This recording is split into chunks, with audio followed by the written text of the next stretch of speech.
আর নয় জল্পনা কল্পনা, এবার স্বপ্নের নায়ক নাম্বার 9 জায়ান হাকিমকে নিয়ে তৈরি হলো বড় সম্ভাবনা। হংকংয়ের বিপক্ষে ম্যাচের আগে কাজ শুরু করেছে তার সঙ্গে সাথে আরও এক বিশাল সুখবর পেল ফুটবল ভক্তরা। কিউবা মিচেলের পর ইংলিশ লিগে খেলা নতুন এক ফুটবলার আসতে পারেন জাতীয় দলে। জায়ান হাকিম ও ইংলিশ লিগের নতুন ফুটবলারের সম্ভাবনা নিয়ে বিস্তারিত জানবো রিপোর্টে।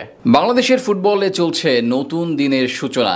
বংশোদ্ভূত ফুটবলারদের আগমনে রাতারাতি পাল্টাতে শুরু করেছে সবকিছু।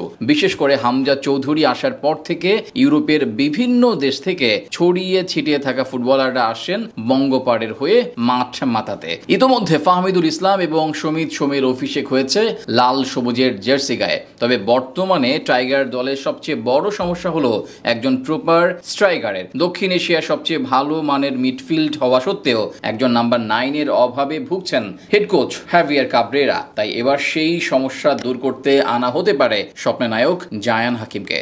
শুধু তিনি একা না, ইংলিশ লিগের আরও 2 ফুটবলারকে নিয়ে চলছে আলোচনা। এদের মধ্যে থেকে সান্ডারল্যান্ড বয়সভিত্তিক দলের ফুটবলার কিউবা মিচেলের সম্পর্কে ইতিমধ্যে সবাই অবগত। ফিফার কাছ থেকে ছাড়পত্র পেয়ে গেছেন তিনি। হংকংয়ের বিপক্ষে এশিয়ান কাপ বাছাই পর্বের পরবর্তী ম্যাচেই দেখা যাবে এই অ্যাটাকিং মিডফিল্ডারকে। তার সঙ্গে আরও 2 জনের নাম নতুন করে আলোচনা এসেছে, যাদের মধ্যে প্রথমজন জায়ান হাকিম।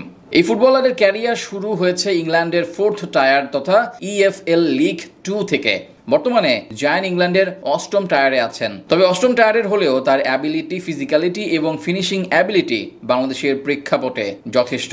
জায়ান হাকিম ফিফার র্যাঙ্কিংয়ের 159তম দল এন্টিগা অ্যান্ড বারবুডার হয়ে 2টি প্রীতি ম্যাচ খেলেছেন। এছাড়া যেখানকার অনূর্ধ্ব 20 জাতীয় দলের হয়ে 7 ম্যাচে 4 গোল করেছিলেন। তবে দাদার দিক থেকে তিনি বাংলাদেশি বংশোদ্ভূত, তাই লাল সবুজের জার্সি পরেও খেলার সম্ভাবনা রয়েছে তার। উল্লেখ্য, জায়ান হাকিম আর হামজা চৌধুরী দুজনেই পূর্ব পরিচিত। তার সাথে নতুন করে আলোচনা এসেছেন জ্যাক ডুরান্ট। বাংলাদেশি বংশোদ্ভূত এই ইংলিশ ডিফেন্ডার খেলেন লেফট ব্যাক পজিশনে। 17 বছর বয়সী ডুরান্ট ইংলিশ প্রিমিয়ার লিগের দল নিউক্যাসল ইউনাইটেডের অনূর্ধ্ব 18 দলের নিয়মিত মুখ। চলমান অনূর্ধ্ব 18 ইংলিশ প্রিমিয়ার লিগের 13টি ম্যাচের 7টিতেই স্টার্টিং 11-এ ছিলেন তিনি, তাই তাকে আনার ব্যাপারেও আগ্রহী বাফুফে।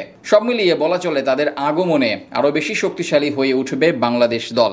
বিশেষ করে সবশেষ কয়েকদিন ধরে বেশি আলোচনায় আছেন জায়ান হাকিম।